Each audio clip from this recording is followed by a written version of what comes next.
E cuscuz combina com teologia, rapaz? Oxe, descer besta, bicho besta. Cuscuz combina com tudo.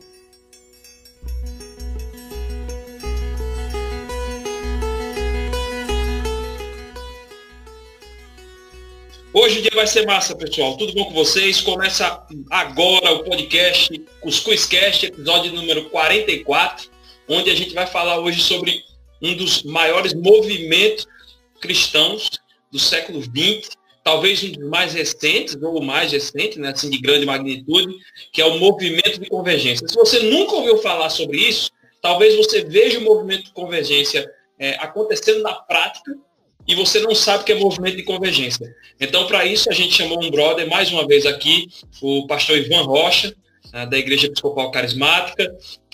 Para quem não conhece, quem quer conhecer um pouquinho mais sobre ele, ele também está no nosso podcast número 28, falando sobre lava-pés. Mais uma vez, bem-vindo. A casa é sua, meu irmão. Aliás, o espaço virtual é seu, né? Porque, lembrando a todos, estamos nesse período de quarentena, não estamos fazendo com a palavra patroa, né? A gente entende que esse é um momento de você rever algumas questões da sua vida e questões financeiras também. Então a gente pede para que você sirva outras pessoas que estejam precisando dos seus recursos. Mais uma vez, pastor, muito obrigado e a casa é sua. Manda a brasa. Meu irmão, um privilégio meu mais uma vez. A primeira vez que eu tive com vocês foi muito massa, que foi sobre o lava-pés. E aí, quando você me procurou para a gente falar sobre o movimento de convergência, eu me animei, porque é bom demais falar de teologia, bom demais falar com gente que ama a Deus e bater papo. Se eu vivesse para bater papo, a minha vida estava ganha, meu irmão. Isso era muito bom. Aí tá massa. Somos dois nisso aí. Mas olha aí, afinal de contas, o que era esse movimento? Meu irmão, o movimento de convergência, ele é um movimento teológico que, assim, em grande escala, ele quer recuperar o ethos da catolicidade da igreja, no sentido da universalidade da igreja. E quando a gente vai falar em catolicidade e universalidade, eu morro de rir me lembrando que os protestantes, os evangélicos, tinham muita resistência a usar essa palavra, creio na igreja católica, que tem lá no credo, né? Porque remetia ao catolicismo romano. Aí a turma quis tirar esse católica do credo. Aí muita gente, quando eu era criança, dizia, eu creio na igreja universal. Mas aí foi pior ainda, meu irmão, porque da universal do reino de Deus. Então, é melhor dizer que crê na igreja católica. É melhor dizer que crê na igreja católica. Então, esse movimento, ele quis voltar para esse ethos de catolicidade no sentido da igreja como um todo, da igreja invisível, da igreja inteira. A gente sabe que vivemos divisões históricas na igreja por conta de doutrina ou por conta de ênfase. Às vezes as divisões por conta de doutrina são mais problemáticas, porque um crê de um jeito, outro crê do outro, e aí houve grandes divisões. A gente sabe como a igreja hoje é totalmente dividida em não sei quantas mil denominações. Mas outras vezes o problema não é tanto doutrinário, o problema era mais de ênfase. Umas igrejas davam ênfase a alguns aspectos, outras igrejas davam ênfase a outros aspectos. E aí esse movimento vem para tentar juntar tudo, para que a gente se beneficie de todas as ênfases, ou se beneficie de todas as tradições, para usar uma palavra que Richard Foster gosta de usar, tradições. Então, eu acho que esse movimento é isso, é a galera querer entender que essas divisões fez com que a gente perdesse muito do todo. E o todo é massa. E aí querer voltar a enxergar o que tem de bom no todo. Eu acho que, em grandes palavras, é isso. Massa. O Richard Foster que tu está falando é aquele do Celebrando a Disciplina, né? O autor de Celebração da Disciplina, Celebração da Disciplina. Ele tem um livro... cara, esse livro é muito bom. Mas ele tem um livro que eu vou dizer que é melhor ainda do que o Celebração da Disciplina. Opa! Meu irmão, eu sou apaixonado por Celebração da Disciplina. Lá na igreja a gente estuda ele todo ano, em agosto. A igreja inteira estuda esse livro. Então, Celebração da Disciplina é um clássico para mim. Mas tem um livro para mim que é mais seminal, mais clássico e assim mais transformador dele, que é chamado de Rios de Água Viva. Que massa, esse livro aqui, velho, Rios de Água Viva, editora Vida, é um espetáculo. E aí, Richard Foster, ele traz um pouquinho de cada tradição das grandes tradições da história da igreja, nesses 2000 anos que a gente tem de história da igreja, porque também os protestantes às vezes acham que a igreja começa com a reforma, né? E a gente sabe que não é, a igreja tem 2000 anos. A gente tem 2000 anos de história. E aí ele pega, velho, e divide em grandes tradições e vai falar o que tem de melhor nelas, para que a gente possa aproveitar de tudo nelas. Então, eu acho esse livro um espetáculo. Para quem quiser começar a estudar movimento de convergência, começar com Rios de Água Viva de Foster, que é top. Rios de Água Viva. Olha aí, a gente já adiantou uma dica cultural, que é importantíssimo. O Richard Foster, então, é um cara que seria um dos nomes aí desse movimento de convergência, né? Com certeza. Ele nem fala, assim, esse livro nem tem um nome, Movimento de Convergência. Porque quando ele escreveu, ele não estava pensando nesse movimento. Mas o livro é todo um grande movimento de convergência. Mostrar que a igreja é una, a igreja é universal, e tem igreja de todo tipo, com todas as ênfases. E o melhor para a gente, se a gente quiser aproveitar, é aproveitar um pouquinho de bom de cada tradição dessa, para a gente não ficar só na nossa, naquilo que a gente criou, naquele nosso solozinho que não é tão bom. Quer dizer, não é que não seja bom. É ótimo a gente viver onde a gente nasceu e conheceu Jesus. Mas melhor ainda é a gente saber que há outros cristãos em outros lugares do mundo que vivem o cristianismo de outra maneira, e se beneficiar disso é muito bom, meu irmão. Não, é interessante, porque às vezes a gente conversa tanto, dizendo assim, a gente tem o ímpeto de evangelizar, a gente queria ter o ímpeto de evangelizar do assembleiano, com a habilidade musical do adventista e do batista, com a importância sacramental dos episcopais, com o desejo de estudar do presbiteriano, dava a igreja perfeita. Cara, só que às vezes a gente não leva isso na prática, velho, né? Pois é, o movimento de convergência vem para isso, para, na prática, buscar o que tem de melhor em cada tradição, porque, na verdade, a gente tira essa onda aí com as denominações, né? Mas o Foster nem fala de denominação, a gente vai falar das... É tradição mesmo. Porque tem igreja, por exemplo, se a gente falar de Batista, tem igreja batista muito próxima da tradição carismática, tem igreja batista muito próxima da tradição evangélica, porque dentro das próprias denominações, cada pastor tem uma ênfase diferente. E a ideia do movimento de convergência é fazer com que essa piada vire verdade, de que a gente realmente conheça, saiba que existe, porque a galera não sabe que existe. Tem gente que nasce, cresce, se cria, casa e morre dentro de uma igreja só, de uma tradição só, nem sabe que existe. Tem preconceito com as outras. Depois que a gente descobriu o que é que existe, a gente então aproveitar o que tem de melhor em cada tradição. Isso é que é um espetáculo. Agora, com o cuidado de que a gente não está falando de ecumenismo, não está falando de religiões, é tudo dentro do cristianismo, né? Tudo focado lá em Jesus de Nazaré, entendeu? Então é muito bom também mencionar isso, é importantíssimo mesmo. Agora sim, a gente sabe que o movimento de convergência não veio do nada, não simplesmente veio assim, apareceu. Quais seriam as influências que contribuíram para o surgimento dele?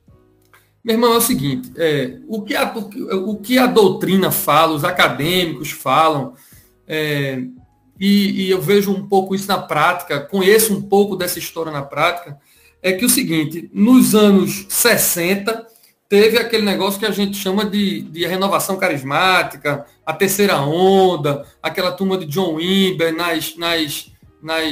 como é o nome daquelas igrejas? Que canta música que soa bem bacana. Já me lembro. Essa turma lá nos anos 60 redescobriu o movimento carismático, o movimento de renovação carismática. Sendo que algumas dessas igrejas eram evangélicas mesmo, protestantes. E não se identificavam com as igrejas pentecostais. Então, assim, elas não eram pentecostais, elas eram protestantes evangélicas, mas estavam sendo renovadas pelo Espírito Santo com os carismas. Então, eles começaram a ver o que é que tinha de bom em toda essa tradição carismática e foram juntando. O meu bispo, cara, Paulo Garcia, ele foi... a gente só é hoje parte do movimento da convergência, eu só sou, por conta dele, por conta de algo que aconteceu nos anos 90. Foi o seguinte, ele saiu daqui do Brasil para ir morar nos Estados Unidos, numa igreja episcopal lá. Na época, assim, episcopal anglicano e tudo lá. E Uhum. quando ele chegou lá, estava pipocando essa renovação carismática que tinha começado nos anos 60, e isso foi nos anos 90, 30 anos depois.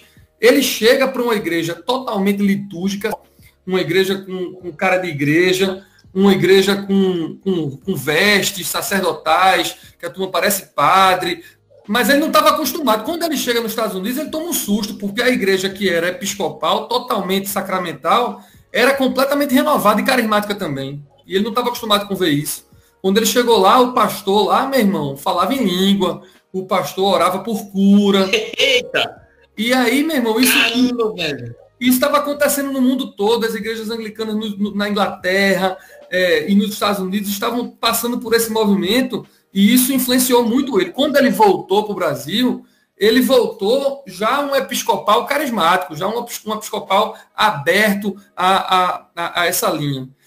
Paralelamente a isso, aos protestantes que estavam se abrindo para a renovação carismática, a gente tinha uma turma de protestantes também, sobretudo os luteranos, metodistas, que estavam interessados no sentido real da liturgia, porque as igrejas mais sacramentais acostumou-se com o tempo a fazer as coisas no piloto automático, ninguém nem sabia mais a razão do batismo, da ceia, ou dos símbolos, das artes sacras, e aí, então teve um movimento de entender o sentido daquilo, meu irmão, por que é que a igreja vivia aqueles símbolos e tudo aquele negócio.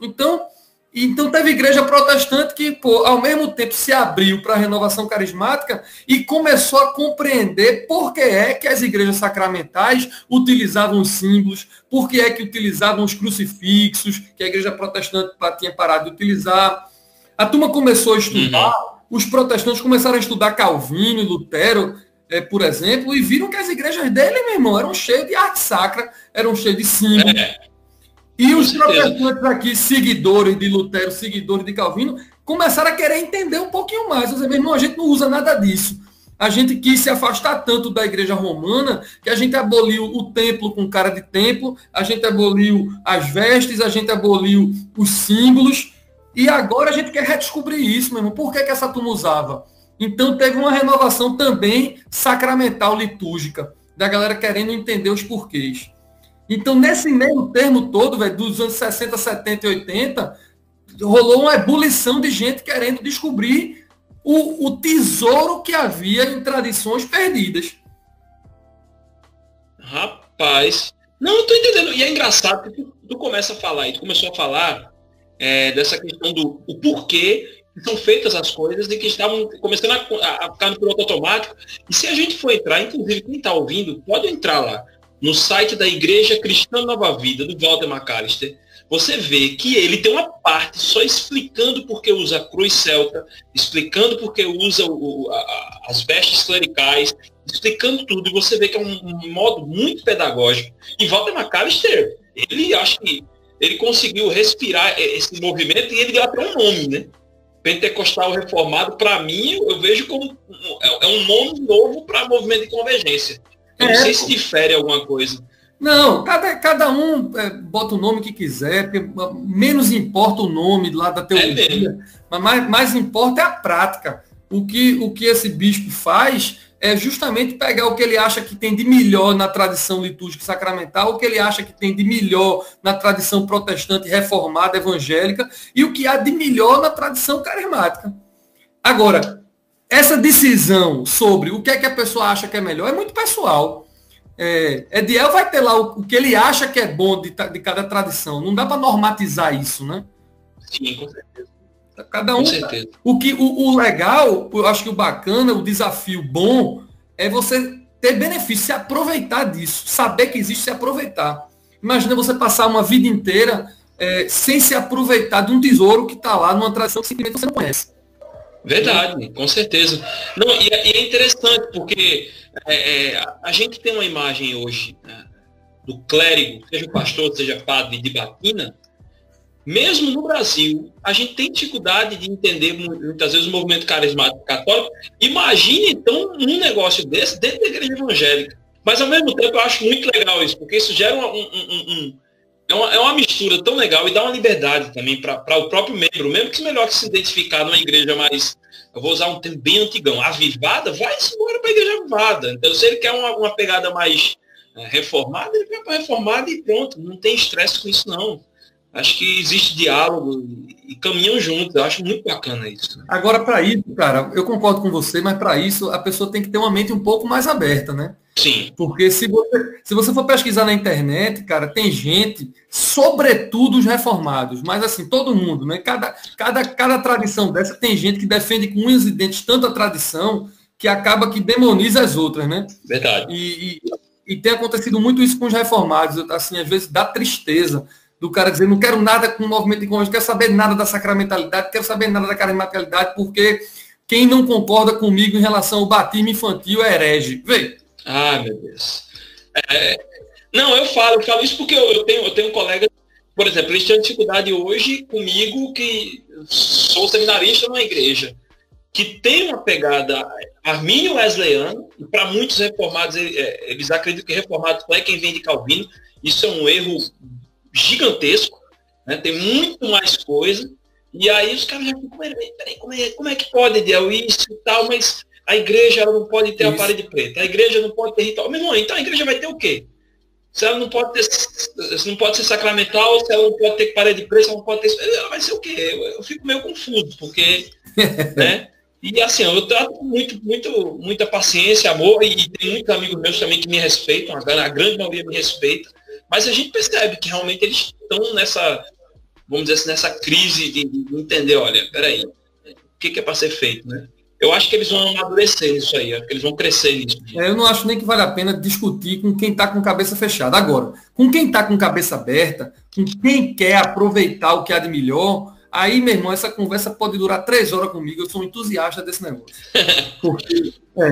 Porque parece coisa de louco. Você conhece o meu amigo que ministra junto comigo lá na igreja, o reverendo Marcondes, né? Conheço. Pronto. Marcondes, cara, se você seguir Marcondes na rede social, você vai ver o que é uma convergência na prática. Não, isso aí, inclusive, eu já comentei aqui. Ele bota de Valnice Milhomes a Hernando Diallo. E padre Raniero Cantalamessa, que é um padre pregador do Papa. Meu irmão, ele tenta pegar o que é melhor. Ele é um cara carismático, pentecostal, veio de uma Assembleia de Deus, tá certo? Então lá na igreja ele move no ministério profético loucamente, como as igrejas carismáticas dessa que você está imaginando aí, bem avivada. Ao mesmo tempo, ele é o mais carismático e litúrgico dos nossos pastores, no uso das vestes, nos sacramentos, no batismo, na Eucaristia. E ao mesmo tempo é um cara super evangélico, protestante, professor do seminário, pô. Ele é o professor do nosso seminário de História do Cristianismo, de Teologia do Novo Testamento. Então, ele é, para mim, o movimento de convergência andando do meu lado. E na rede social você vê isso, que ele posta de tudo. Muito assim. É impressionante. E para quem gosta de se aproveitar, para mim é uma grande viagem, velho. Eu poder estudar para pregar um sermão, eu poder estudar os grandes reformados, eu vou pregar sobre um tema qualquer, quero saber o que é que Augusto Nicodemos disse sobre isso, que massa, um grande mestre reformado, parará. Mas eu também quero saber o que é que Henry Nouwen disse, que é padre. E aí o que é que padre Raniero Cantalamessa está dizendo lá em Roma agora, e depois saber o que é que os carismáticos acham sobre isso. Isso me enriquece demais, velho. Não, cara, olha, se a gente for ver o que o Henry Nouwen traz à igreja de uma maneira geral, cara, é muito bom. É muito bom, né? Quantos autores cristãos que a gente às vezes está lendo mencionam o Henry Nouwen?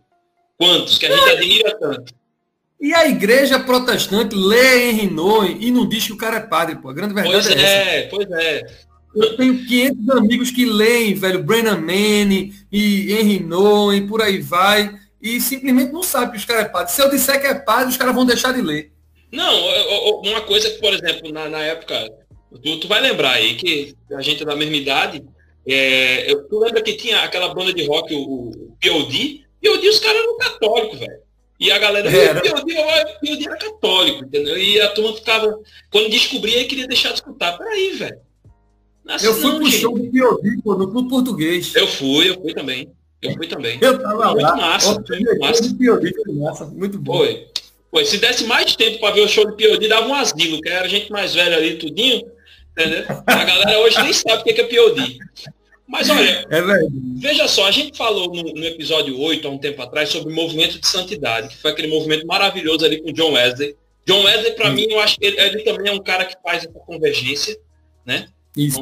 É um dos caras que a gente pode dizer não sei que a gente pode dizer precursor, mas ele começou a entender isso. E a gente sabe que do movimento de santidade, a gente vê que existiram denominações, né? Surgiu ali a igreja metodista, surgiu a igreja de Nazareno, né? Que eles têm muito orgulho até de dizer isso, que vieram do movimento de santidade. Eu acho muito legal isso. A gente pode dizer que existem denominações que fazem, talvez não tenham surgido, né? Se surgirem, aí tu pode até falar, mas que fazem parte diretamente do movimento de convergência, são, assim, igrejas que adotam mesmo o movimento de convergência, fazem parte diretamente. Existem denominações, e quais seriam? Um exemplo, assim.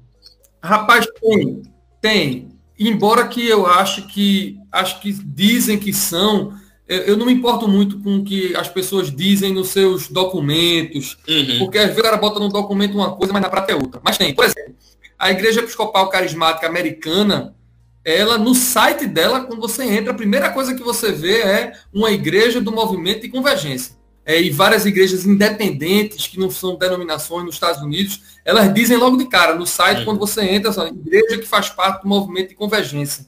Então tem muito isso, sobretudo nos Estados Unidos. Mas eu me importo menos com isso, menos com os documentos e tudo, e me importo mais com as práticas, sabe? Tem várias igrejas que, embora não digam isso, e que praticam isso, eu acho massa. Tem uma igreja que eu sou fã, que é uma igreja episcopal anglicana na Inglaterra, que é de Brompton, na Inglaterra.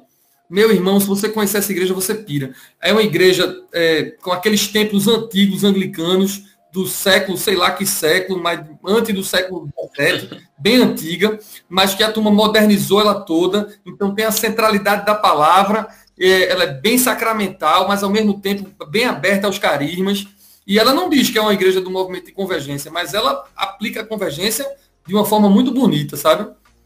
Então, mais do que assim o nome e os documentos, é você conhecer igrejas que realmente trazem isso na prática. Massa. Quais são os elementos que a gente pode dizer assim, que seriam elementos comuns das igrejas de convergência? Eu vou te dizer os três mais importantes. Depois eu vou ampliar um pouquinho para o que é que Forte vai falar. Salmo 46 diz assim, né? Há um rio cujas correntes alegram a cidade de Deus, né?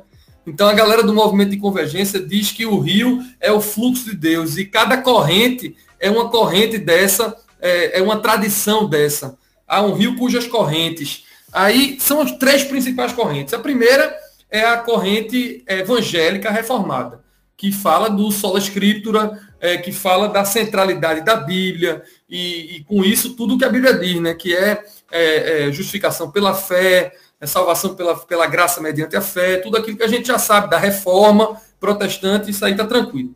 Então essa é uma grande tradição. Para as igrejas protestantes, que provavelmente é o nosso maior público, isso é tranquilo. Mas tem igrejas, velho, que são pentecostais, que vão descobrir o tesouro que tem na reforma, porque não descobriram ainda. Então, a gente é mais fácil falar das outras correntes, porque a veia reformada já está muito dentro da gente. Mas nos Estados Unidos tem muitas igrejas que nasceram pentecostais, já nasceram no movimento pentecostal, e que por conta do movimento de convergência vão descobrir essa centralidade das escrituras, e aí são transformadas completamente, né? Então a primeira linha é essa, evangélica reformada. A segunda corrente desse rio é a corrente litúrgica sacramental, que é essa que vai nos ensinar os tesouros escondidos na história da igreja, nos simbolismos, nos dois sacramentos, que tem muita gente que chama de ordenança, mas às vezes nem valoriza tanto o batismo e a Eucaristia, a ceia. Então essa galera vai atrás de dar significado a isso, e trabalhar a arte sacra, que às vezes os protestantes esquecem completamente, e os pentecostais também, os símbolos. Então esse é um negócio muito bonito. a liturgia do culto bem arrumada, bem preparada para a glória de Deus. Na minha opinião, assim, um culto litúrgico sacramental bem feito é a coisa mais linda do mundo, porque trata da transcendência de Deus. Enquanto o pentecostal trata muito da imanência, o sacramental vai na transcendência e é muito bonito de ver. Lá na igreja agora, meu irmão, a gente reformou um órgão que veio quando a igreja foi fundada, um órgão que tem não sei quantos, 100 anos o órgão, aqueles órgãos de tubo, tá ligado? Ah, eu sei qual é, que fica atrás ali do templo de vocês. Fica na parte de trás do púlpito, né? Isso, e agora sei qual é. A gente tá tocando isso no culto, velho. Todo domingo de manhã. E aí pega os hinos e bota no órgão de tubo. Então é uma música, velho, que faz você realmente transcender. Com certeza. Então temos a veia evangélica reformada, a litúrgica sacramental e, por último, a carismática pentecostal, que fala da contemporaneidade dos dons, que fala de um pouquinho do reino já, né? A gente tem ainda a plenitude que vai vir com a parousia, mas um pouquinho do reino aqui e de como Deus está atuando imanentemente na igreja. Então são essas 3 principais tradições. Agora, Richard Foster, quando vai escrever esse livro, Rio de Água Viva, ele traz outras 3 tradições, uma delas tu já falou aí, que a gente não, assim, quem está no movimento de convergência entende que ela não está na mesma categoria das outras, porque as outras são estilos de igreja, né? Um estilo litúrgico, um estilo carismático e um estilo mais reformado evangélico. Mas as outras 3 tradições têm muita força dentro desses 3 estilos, que é a tradição da santidade, que é isso que você trouxe aí, que vem com Wesley, os puritanos e tudo, essa tradição fortíssima, e que ela está muito na igreja reformada, mas ela permeia também outras tradições. Tem a tradição da justiça social, que tanto nas igrejas litúrgicas sacramentais, até a igreja romana, como nas igrejas evangélicas e também nas pentecostais, tem uma galera que trabalha muito essa questão da justiça social. E aí, obviamente, o podcast da gente não cabe sobre isso, mas seria o caso de estudar os exageros e os equívocos da teologia da libertação, da teologia da missão integral aqui, e por aí vai. Sim. Mas o fato de ter tido erro, o fato de ter erro, não quer dizer que não tenha muito tesouro, muita coisa boa, importante. Não, com certeza, com certeza. Eles têm contribuições maravilhosas. Eu também entendo que houve exagero. Isso. Mas acho que teve muito mais contribuição que exagero. Eu também acho. E aí a galera que vai pegar o Pacto de Lausanne vai trabalhar muito isso. Então, e tem a tradição contemplativa, meu irmão, que é algo que perdeu-se muito no mundo. E Foster tem primeiro capítulo, para ele a primeira tradição é essa. O primeiro capítulo do livro é a tradição contemplativa. E aí vai buscar os pais da igreja, a galera que fazia uma ascese, de onde vem os mosteiros e tudo, que é uma tradição muito bonita, que eu acho que é a que eu menos tenho acesso hoje. É a que eu menos tenho conhecimento e acesso. Eu também. Mas tenho muita vontade de trabalhar. Vários americanos, assim, se você pegar vários escritores, até que a gente lê e estuda, eles têm um hábito massa de fazer grandes retiros de solitude. Lá nos Estados Unidos, no Oriente isso tem muito, obviamente, mas eu digo assim, nos Estados Unidos tem muita gente que tem essa prática de passar tantos dias, tantos meses, isolados, solitude, na contemplação. Então é uma tradição muito bonita também. Então essas são as principais caminhos, né, da convergência. Litúrgico, evangélico e carismático. Sacramental, reformado e pentecostal. Massa. É interessante que esse último movimento, que é o contemplativo, aqui no Brasil já está começando, claro, não é de maneira muito forte, porque isso não atrai também, na sociedade que a gente está, não atrai muito, mas já existem alguns movimentos até, não sei se seriam isso, movimentos monásticos. Isso. Né? O pessoal está dizendo como movimento monástico evangélico, né? Monasticismo protestante. Já começa a se ter alguma coisa, e eu acho, gente, olha, eu acho que esse tipo de coisa, como outras também, por favor, não vão com preconceito não, sabe? Não vão não, vão conhecer, vamos ver o que está por trás, vamos ver Pronto, você às vezes não tem resistência, você às vezes está me escutando aqui, tem resistência de uma igreja mais sacramental por causa da nossa cultura brasileira, que a gente teve muito, principalmente aqui no Nordeste, essa briga católico-protestante que durou muito tempo e que foi extremamente desgastante. Então, pelo amor de Deus, não vai achar que porque o nosso irmão da igreja episcopal, por exemplo, usa cruz, que ele adora imagem, entendeu? Exatamente. Velho, vai ver o que está por trás da cruz. É lindo, cara. É lindo, é o maior símbolo da gente. Eu gosto de usar também, vez ou outra eu uso, porque é importantíssimo. Tem uma galera cabeça fechada, e eu entendo. Eu fico sempre pedindo que a galera abra a cabeça, mas eu entendo. Por exemplo, tem um pastor da nossa igreja, que já é um senhor, já tem mais de 60 anos, que ele não admite em hipótese nenhuma, ele fica com raiva de mim, porque eu, nos meus sermões, vivo citando o padre católico, o bispo, o Papa Francisco, eu cito tudo, e esse cara fica indignado comigo, porque ele tem muita raiva da igreja romana. E eu não discuto com ele de jeito nenhum, mas um dia eu vi ele discutindo com outro pastor, e aí eu descobri por quê. Porque ele foi protestante numa época que ele foi muito perseguido. Ele era chamado de bode, com pedras nele. Então ele tem uma relação com a Igreja Católica muito ruim, de trauma.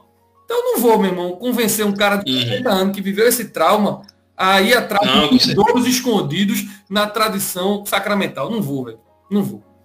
Eu noto isso, pastor, porque na minha família, por exemplo, minha família vem de Arco Verde, e assim, minha avó, meus tios-avós, os primos da minha mãe mais velhos, eles têm uma certa existência. Por quê? Na época lá atrás, quando era o Frei Damião mandava proibir dono de mercearia vender comida para a família do meu bisavô. Porque era tudo bode. Aí, tipo, só vendiam porque gostavam muito dele. A turma pegou um ranço de católico. Que, nossa, no tempo que eu passei dentro da igreja episcopal, quando a gente foi, com uma certa, sabe, a turma ficou, rapaz, a turma tá ficando meio... Mas depois a turma entendeu numa boa, mas assim, entendeu numa boa não, né? Respeitou e tal, mas assim, a gente tem que entender ali a história. Mas o que eu penso assim, é que gente da nossa idade, gente mais nova do que a gente, velho, a minha juventude, o que eu ensino, meu irmão, abra a cabeça. Vá conhecer, porque o reino de Deus é muito maior do que a nossa igreja, cara. O reino de Deus é muito maior do que o nosso mundinho episcopal carismático aqui. Vá conhecer, tem muita coisa linda no reino de Deus acontecendo no mundo. Então, assim, cabe à nossa geração, que é mais mente aberta, viver isso e transformar isso, né? Pois é. Eu acho que até quero aproveitar até para fazer essa última pergunta, assim. Além de tudo isso que a gente falou aqui, quais outros ensinamentos que esse movimento pode trazer para a igreja evangélica brasileira hoje? Meu irmão, a primeira coisa que eu acho é que quem está nesse movimento tem que ter um espírito crítico muito grande. Então, o cara não entra num movimento desse para se movimentar com qualquer vento de doutrina. Quem entra nesse movimento tem leitura própria. Então, o cara sabe o que é tradição boa, o que é bíblico, o que é que Jesus Nazaré fez. E o cara sabe o que é heresia, o que é loucura, o que é... Teve uma vez um cara que a despeito do movimento de convergência, estava querendo se juntar com as igrejas que não são cristãs, que são seitas. E aí você não pode admitir um negócio desse. Então, uma contribuição grande para a igreja é essa, é fazer com que todo mundo seja autônomo, todo mundo busque em Deus e não fique aqueles soldadinhos que ficam obedecendo ao pastor, o que o pastor diz e o que o pastor não diz. A galera precisa conhecer um pouquinho mais por si só. Eu acho isso. Outra coisa que eu acho massa é o equilíbrio.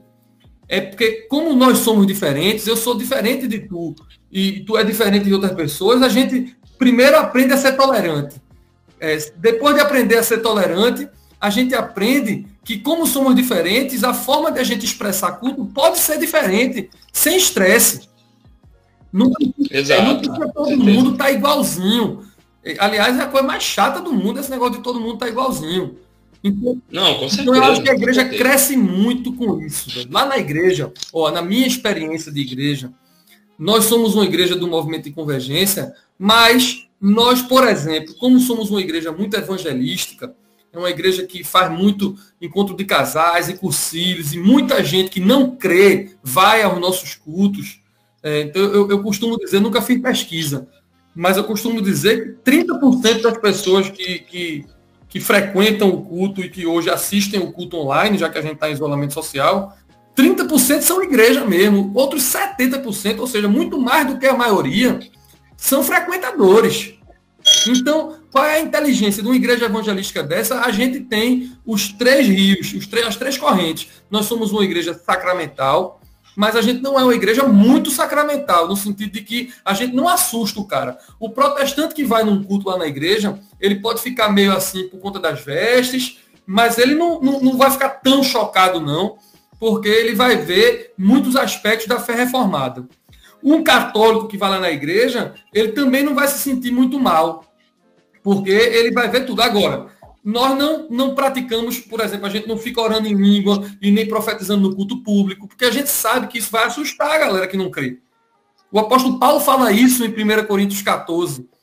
A turma que não crê vai chegar lá, não vai entender nada. Então, que dentro dessas correntes tem tempo e tem sabedoria e equilíbrio para tudo. Então, se você for num culto público lá na igreja, você não vai me ver orando em língua, de jeito nenhum. Mas se você for para um evento que eu faço, um seminário de vida no Espírito Santo, ou uma vigília lá no culto, ou na minha casa, você vai ver eu orando em língua, meu irmão. E o meu povo lá profetizando, porque a gente é carismático, valendo. Mas, é interessante que uma vez eu escutei o pastor Miguel Cox. Aí a gente falando desse negócio de cair, aí eu chegando na igreja episcopal, eu todo presbiteriano full, né? Tô querendo falar mal não, galera. Eu tô falando assim, porque a galera sabe o que eu tô falando, não tô criticando. Entendeu? Tem um amor enorme pra igreja presbiteriana. Respeito, e amigos, parentes e tudo. E aí eu lembro que eu cheguei falando dessa questão do fazer umas críticas ao movimento pentecostal.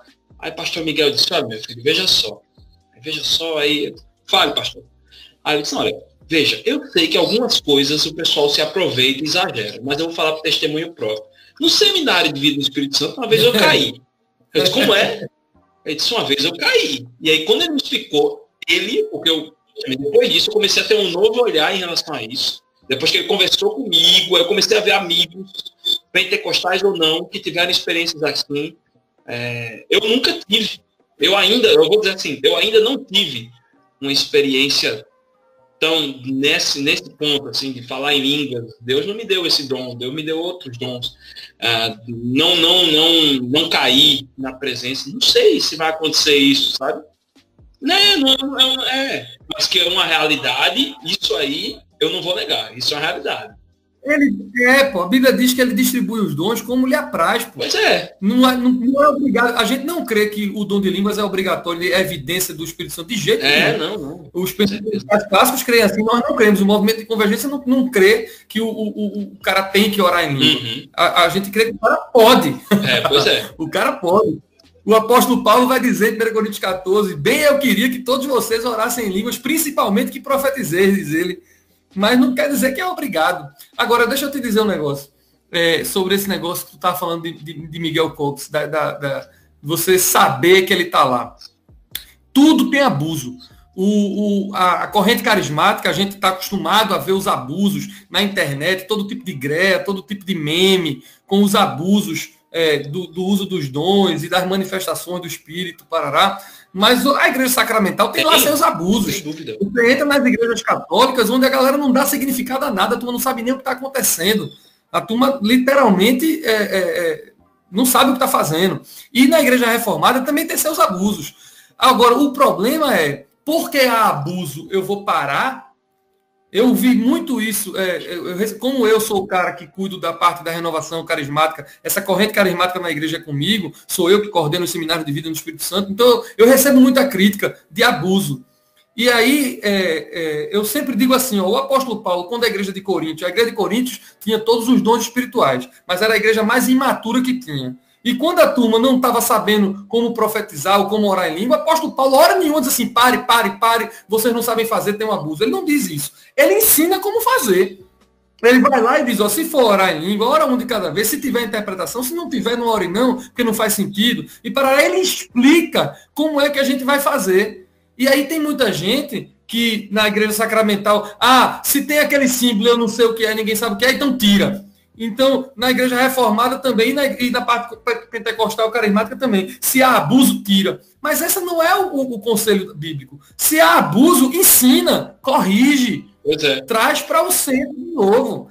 Agora, quando a gente apaga, quando a gente tira a liberdade do Espírito Santo, no caso da veia carismática, quando a gente perde toda a sacramentalidade, toda a arte, toda a transcendência, quando a gente tira isso tudo, a gente fica mais pobre. A nossa adoração fica mais pobre.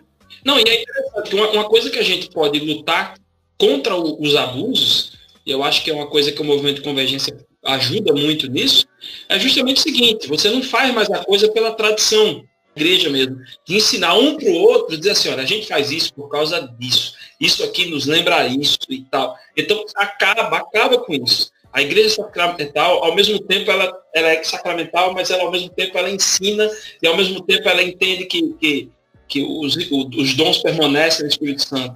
Então, ela consegue, a igreja consegue se misturar, mas é uma coisa tão saudável, né?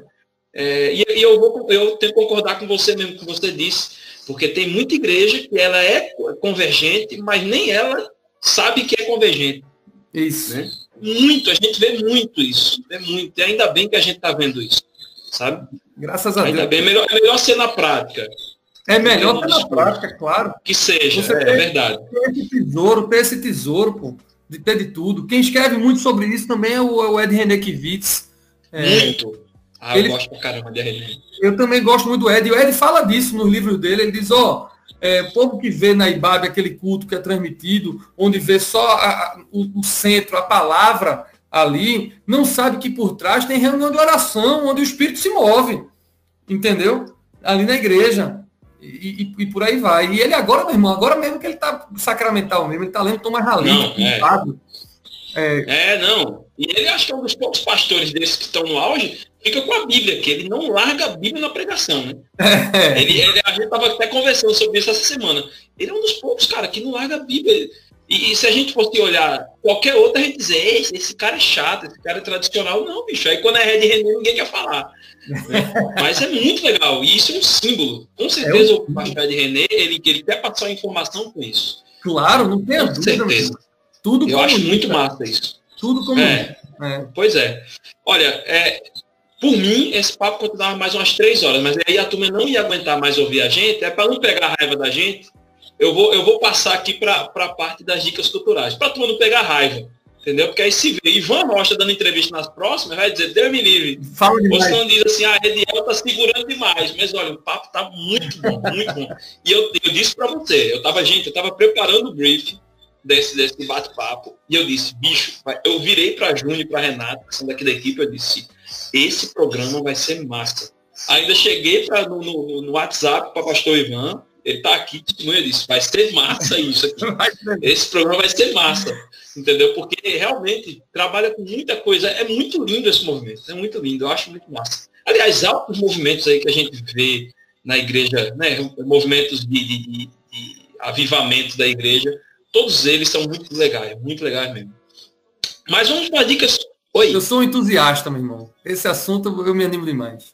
Pois é, rapaz, é incrível. Vamos para as dicas culturais. O que é que tu trazes aí, meu velho? Meu irmão, eu acho que quem quiser pode procurar um autor que é espetacular. Sobretudo a turma que gosta de música, de louvor, de adoração, que quer ver como funciona isso no movimento de convergência, procura Robert Weber. Robert Weber é W-E-B-B-E-R. Meu irmão, tudo que esse cara escreve, tem muita coisa dele na internet, não precisa nem comprar. Se quiser comprar os livros, tem vários livros, mas tem muita coisa na internet. Tudo que esses caras escrevem é ouro, ouro. Ele fala sobre hino, sobre Hillsong, música contemporânea, corinho, e como isso tem a ver com as tradições carismática, reformada. Meu irmão, é a coisa mais linda que ele escreve. Que massa. Eu quero indicar o Pedro Dutti, que ele tem um livro chamado Igreja Sinfônica, que também, ele nem fala movimento de convergência, mas ele leva isso, né? E qualquer estudo que esse pastor fizer sobre ortodoxia e ortopraxia. Eu acho que ele consegue fazer isso muito bem lá em Goiânia, junto com outros pastores lá. Ele é muito bom. É muito legal o que ele faz. Eu sigo ele nas redes sociais. Muito bom, Pedro Dutti.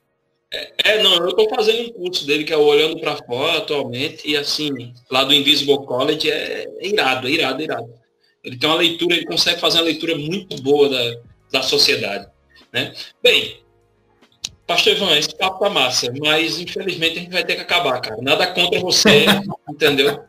Mas olha, muito bom, velho, muito bom. Isso aqui dá muito pano pra manga. Eu acho que a gente tem que te chamar para falar mais vezes, não só sobre isso, como outras coisas também, que é muito importante. Muito obrigado. Viu, nada mesmo, o privilégio é meu, sempre. Tá certo. Gente, a gente vai terminando aqui. Eu quero desejar que Deus abençoe vocês, esteja com vocês. Muito obrigado por vocês terem ouvido até o final. Espero que vocês cresçam nisso, que Deus possa estar abençoando vocês e falando para vocês, para que vocês tenham um novo olhar em relação a onde vocês estão e qual é o papel de vocês na história. Deus tem incomodado a vida, assim, o coração da gente, do Quizcast, e de todas as pessoas que a gente tem chamado para cá, para isso. Então, a gente agradece e espere aí que vai ter mais coisa aí no nosso canal. Se Deus quiser, eu quero ver, tomara que o computador dê certo, a gente consiga gravar um vídeo falando sobre isso, uma pinceladazinha. E também, para vocês seguirem a gente, indicarem a gente, seguir o Pastor Ivan. Na descrição, a gente vai deixar o contato dele. Então, tira a dúvida do cara, velho. Tá achando que é pouco? Fala com o cara no direct, entendeu? Fala com ele, que eu tenho certeza que ele vai tirar a dica aqui. Vai te dar muitas informações, tá certo? Deus abençoe. Pastor, muito obrigado. Valeu, muito obrigado. Valeu. Deus abençoe. Um abraço. Tchau. Esse podcast foi produzido por